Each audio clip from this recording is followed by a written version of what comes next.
So, good day guys.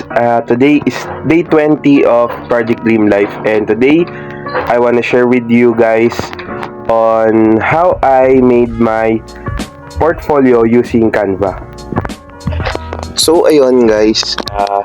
First, punta muna tayo sa Canva. Then, search natin is website portfolio. Yan. Then, lalabas na dyan yung mga templates. Inulit ko lang. Ganun lang din naman siya. Search lang natin portfolio websites. Then, lalabas din yung mga templates. Meron dyan mga pro. Meron din namang free. It's up to you kung gusto nyo magpa-pro. Magkano lang din naman yon. Yan. Ito yung napili ko. Minimalist lang yung color niya. But, meron akong may imagine na pwede natin gawin para mas maging elegant yung dating niya. Yan, tinitignan ko muna dyan yung naghahanap tayo ng inspirasyon kung ano pwede natin gawin. Yan, nakita ko yan. Pwede dyan natin lagay yung mga sample works natin. Yan. Then dito, naisip ko pwede nating ilagay dito yung mga tools na ginagamit natin dyan. So, ayun. Tara, simulan na natin to. First, edit lang muna natin yung mga nakasulat. Yan. So, basically, ang gusto lang naman natin dito is mapakilala yung sarili natin. Malagay yung mga name natin, kung ano yung specialization natin. And, higit sa lahat, mapakita na din yung creativity at yung previous works natin. Then, yung tools na ginagamit natin to make websites, and also yung ano na din natin, yung about sa atin. Yeah. Pero dito sa first page natin, basically papakilala lang natin kung ano yung specialization natin. Ano lang to, sample lang to. Bali, just to show you. Pwede pa natin tong mas pagandahin siguro, pero for this video, ginawa ko lang talaga siya for sample lang.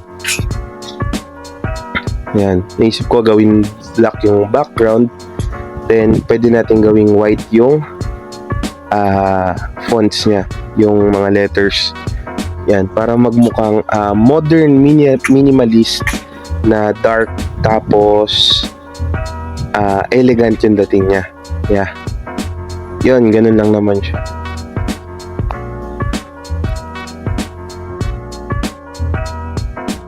Hindi ko na siya fast forward kasi gusto ko makita ninyo para mamaya after ninyong panoodin tong video na to is even kayo kakayanin nyo na din gumawa ng sarili ninyong portfolio. Yan. So yun, palitan lang natin yung color para maganda. Yan, gawin natin white, then white ulit. And so, ayun, pinalitan lang natin ng picture natin. Ayan, nahanap yung replace. Nasa unahan pala. Ayan, okay na. Palitan na natin ang picture natin. Suggest ko lang kung meron kayong mas magandang picture, corporate and professional, yun yung ilagay ninyo. Para, alam yun, unang kita pa lang ng client sa'yo is masasabi na nila na professional ka. And dito naman sa second page, it is about me page. So, ayan. Kita nyo dyan yung pangalan niya, pangalan ng author. And I will replace it with my name. Wala namang problema. Ano naman yan ni Canva. So, and yun lang yung isa kong naging problema din. Dahil sa sobrang dami ng magagandang template ni Canva, nahirapan talaga tayo mag-decide kung yung gagamitin natin. Medyo naging time consuming kasi almost 30 minutes ko tong ginawa, itong landing page na to, tong portfolio na to. And almost half nun, yung 15 minutes nun is talagang naubo sa paghahanap ng template kasi sobrang andaming magaganda. Yeah. So, ano ko lang, suggest ko lang sa inyo, better pa din kung ano ninyo eh. Even though magaganda naman na yung ano nila, even though magaganda naman na yung template nila, is change nyo para ano, naka-customize siya based sa preferences ninyo. So, naghanap muna din ako ng picture collet na ilalagay natin dun sa ibaba. Pasensya na kayo sa ano natin, sa background natin, medyo maingay. Si baby ko yun. So yun guys, ito yung napili kong picture. Sobrang ano, suggest ko lang, sobrang user friendly ng Canva. Nagulat nga din ako, pwede palang gumawa ng website. Usually kasi kapag ganitong portfolio, ang gamit ko is card. Pero for the sake of this video, so next page na tayo. Yan. Dito naman ano lang, yan, okay na siguro yan. Tapos change lang ulit natin yung colors niya para ano, isa lang yung color ng website natin, hindi halo-halo. Yan, dark and minimalist. Then dito naisip ko kasi meron din naman ako dito mga website na ginawa ko phone view. Yan, naka-mobile view siya. So, pwede natin siyang ilagay dyan.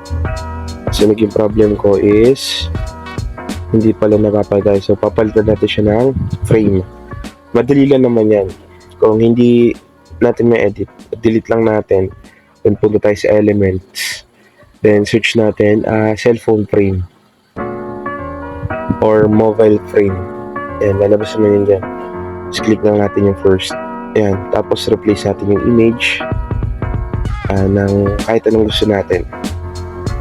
Hanap lang kayo dyan ng ano. Itong mga pinapakita ko dito guys, ano na to. Mga akin talaga yan, yung previous works ko yan. Pero sa inyo, kung ano man yung halimbawa, video editor kayo, pwede nyo din dyan i-show yung tinatawag na show reels.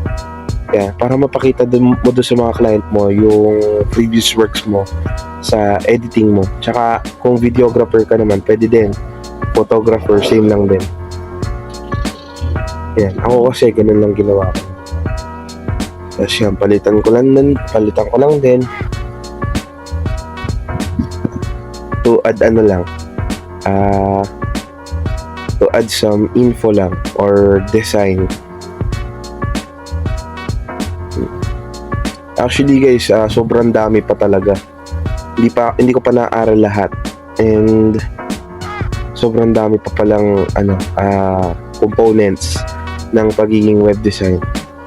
Ano pa yung hierarchy. Pero matututunan din natin yan. Madaming elements, madaming components na dapat matutunan as web design. Meron pa nga yung UI tsaka UX developer or designer. User interface, kung if I'm not wrong, user interface tsaka user experience. Parang ganun. I'm not sure. Again, I'm not sure. So, ayun dito naman guys. Usually kasi sa mga clients natin is nagtatanong sila kung ano yung tools na ginagamit natin to make web design. So, para lang hindi na tayo tanungin, inilagay na din natin siya. Kasi there are some clients na nagtatanong talaga kung anong ginagamit natin. So, basically, search lang natin yung logos nila. Then, ilalagay na natin yun. Sensya na kayo, hindi ko na siya na speed up. Kasi gusto ko, after with this video, you can try on your own. Yan, Wix. Sa mga, video editor or videographer, pwede ninyong ilagay dyan yung software na ginagamit ninyo or editing tools like callouts, animated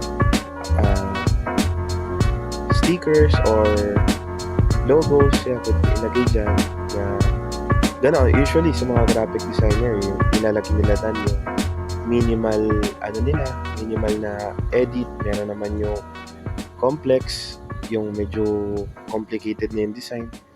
Kaya pwede nyo ilagay dyan lahat. Pwede nyo experiment. In my part, nilagay ko lang yung usually tools na ginagamit ko to make a website. And WordPress. Pasensya na kayo, may mga nagpa-pop up na. May mga chat. Yan, WordPress logo. Then, kasi diba black yung background natin, so ang hanap kong right now is black din. For the sake of keeping the colors. Kaya yun yung ginagawa ko. Medyo mahaba tong vlog na to, no? Compared sa mga last natin. Yan, so input lang natin. So hindi natin siya pwedeng palitan. So better is remove na lang natin. Then punta na tayo sa elements. Yan, elements muna. Yan, tapos hanap na tayo ng frame. Hanap na tayo dyan ng frame. Box frame. Yan. Then click natin yung first. Yan. Tapos input lang natin yung images. First Canva. Canva lang talaga yung walang black and white na logo eh. Pero okay na din. Okay lang yan. Tapos resize lang natin siya para pumasya. So delete. Just duplicate na lang natin. Just make sure na kakasya yung anim.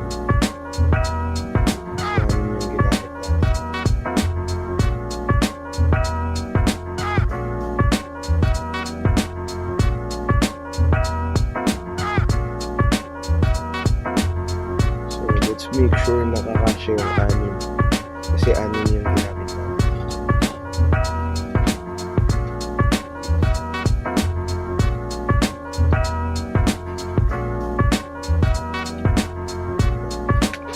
So ang pinaka ginagamit ko dyan is Wix. Ang kagandahan kasi kay Wix is ready-made template na siya. Then all you have to do is to copy paste yung pictures nung client mo or yung business nila. Then change mo na lang yung yung edit text mo na lang. Yun, ganun na siya kadali. Actually, you can finish it around 1 to 2 days or in my experience kasi na din naman ako, gamay ko na yung Wix. Minsan inabot na lang ako ng 1 to 2 hours or maximum 4 kapag nag-edit ako. Kaya madali lang naman siya, madali lang. Perplexity tsaka Genie. Kasi yung Genie ngayon is not sure pero parang wala na siya. So ang ginagamit ko ngayon is Perplexity. Usually, ang Perplexity kasi is about keywords or SEO keywords research. Kapag kasi gumagamit tayo ng SEO keywords and nire-research natin siya, usually it gives us a better opportunity to rank higher on Google. So, makikita ninyo kapag nag-search kayo and kung sino yung pinakaunang lalabas, diba? Sila yung laging kiniklik. Bakit sila nauna? Kasi they are using SEO keywords. So, it's better na ang website mo is kapag hinanap sa Google or sa World Wide Web is lalabas kayo ng unang-una. It gives you a higher percentage na kayo yung piliin na plan. Again, ang gusto natin is to convert clicks into sales and convert our viewers to become a buyer. The more viewers or the more buyers, mas mataas yung possibility na ma-convert sila into sales. Then more sales, it gives us and generate us more money. So ayan, ganun lang naman siya. So inayos ko lang yung tools, ginitna ko lang siya, then medyo nilakihan natin. Diba? After this, siguro naman kakayanin nyo na kumuha ng sarili ninyong portfolio using Canva. Recap lang natin. So, I use Canva for logo design. Then, nag-offer din tayo ng free logo design, especially sa mga high-ticket client. Then, card is for simple website or low-ticket website. Usually, ang card is ginagamit ko to make landing page, simple lang na portfolio, ganyan. Pwede din naman when Wix, yan, yung high-ticket website. Usually, 5-pagers yan. 5 pages na website containing home, about, the company, contact, book online, and previous works, yan, mga ganyan. Tapos yung Perplexity, yun nga, for research and SEO keywords. Yung Unsplash naman is usually ginagamit ko to free photos. Free yan. Tapos last is yung WordPress. I usually use WordPress kapag may mga client tayo na nagre-request na WordPress yung gamitin natin. Kasi usually ang pinakilala talaga is yung WordPress. Pero for me, mas maganda yung Wix. Mas maganda gamitin talaga yung Wix. Ayan. Hindi pa siya ganun kaganda. Hindi siya ganun ka... Kumbaga, don't expect too much kapag sa akin kasi hindi pa naman tayo ganun kagaling. Well, disclaimer lang po, hindi pa tayo magaling, hindi pa tayo expert, pero yung mga tinuturo ko is pwede nyo din gamitin to advancement of knowledge, and syempre sa mga zero knowledge na viewers natin, pwede nyo din subukan na wala namang mawawala it's either nagiging pa tayo, diba? Then yun, sama-sama tayo matuto. Yan, iginit na lang natin siya. Then ito, itong next naman is gusto ko lang dyan i-showcase yung mga natapos nating project. Yan. Usually, nilalagay ko lang dyan is yung hindi ko na in-edit usually yung caption niya kasi yun na yun. Same na din naman yun.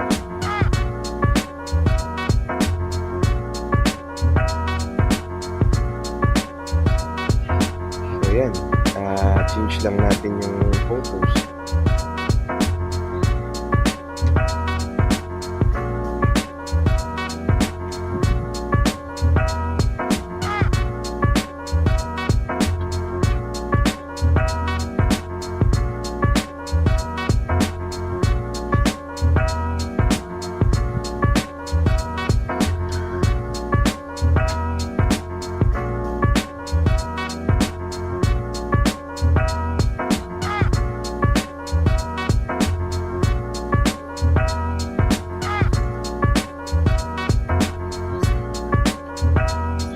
Ayan guys, napalitan na natin lahat ng pictures, napalitan na natin based on our preferences, and for me ito yung mga nag-stand out, so bagay din kasi siya dun sa background.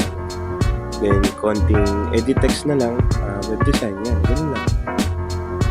Tapos same lang din naman ng caption, babaguhin lang natin na konting-konti lang. Usually, I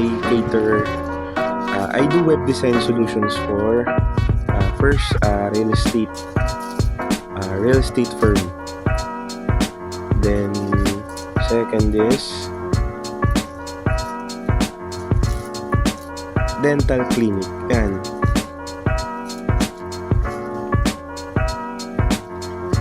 I love to have dental clinics. Alam nyo, from a day kung ilan yung naghahanap ng dental clinics or click based on research. Nasa 1,000 clicks yung naghahanap ng dental clinic near Calamba. So imagine this, if you can rank higher on Google sa maging first ka, then sa 100 clicks na yon, ikaw yung una nilang 1,000 clicks na yon, ikaw yung una nilang makikita. Just imagine this, it's a conservative numbers lang, no? What if 100 doon is maging client mo, 'di ba? So, magkano ang per client, 'di ba? Malaking bagay din 'yon. So, maganda talaga na meron kang website so that people will not just view your business but they can convert into client, 'di ba? Then construction firm. Yes, construction firm kailangan nila ng website because they have to look professional and formal sa mga clients nila, especially yung mga high ticket client na nagpapagawa ng bahay. Personal care, same as personal care, beauty and cosmetic, brands, and especially online stores. So, yun lang naman siya.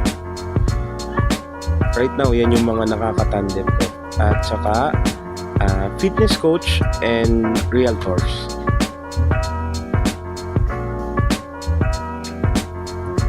Shoutout sa friend ko, si Roland. Shoutout sa'yo. Chat sa siya kagabi. Then yun, crop lang natin konti para makita yung ilalim, no? Ayan, nagiging maganda na siya. So, ayan, palitan na natin yung colors. This is the last page. So, this is the last page. Change lang natin yung color para maging how do you call this? Iisa. Para iisa lang yung color ng website natin. So, ayan, change lang natin yung colors. Then, change na din natin yung background into black. Diba? Mas, siya, mas appealing kapag dark. Well, yun naman talaga yung main goal natin. To make portfolio na minimal design, bold, dark, and elegant. So yun, edit lang natin para madali tayong ma-contact ng client. And ayun na siya guys, yun yung final product natin. Diba? Alain mo ba makakagawa tayo ng ganun? We just simply copy-paste. Nagka-copy-paste na naman tayo dyan basically. Pero yan, napakaganda, diba? Yun, akala mo talaga professional yung gumawa. Even though yung template naman is already made na. So yun guys, finally nakita ninyo na kung paano ko ginagawa. Wala namang problema if you're still using your Google Drive to send your portfolio sa mga client mo. Again, kung yun yung mas prefer ninyo, it depends. Then sa akin kasi, I usually use, kasi as web design, syempre pinapakita natin, dinidisplay natin sa client na aware tayo to use different tools like Canva, Card, Wix, WordPress. But then kung ano yung mas prefer ninyo, then use it. Again, ang purpose ng portfolio natin is showcase sa mga future clients natin what are we capable of, and higit sa lahat, it's like a resume na din. Ang main purpose kasi ng portfolio is to make our clients the impression na we're professional and malinis tayo gumawa, malinis tayo trumabaho, and mapagkakatiwalaan tayo. So ayun lang sa mga kaibigan natin dyan na gusto magpagawa ng portfolio. Message nyo lang ako, comment lang kayo sa baba. I'll do it for free. And ayun lang, maraming salamat sa panonood. Thank you for watching. Follow for day 21.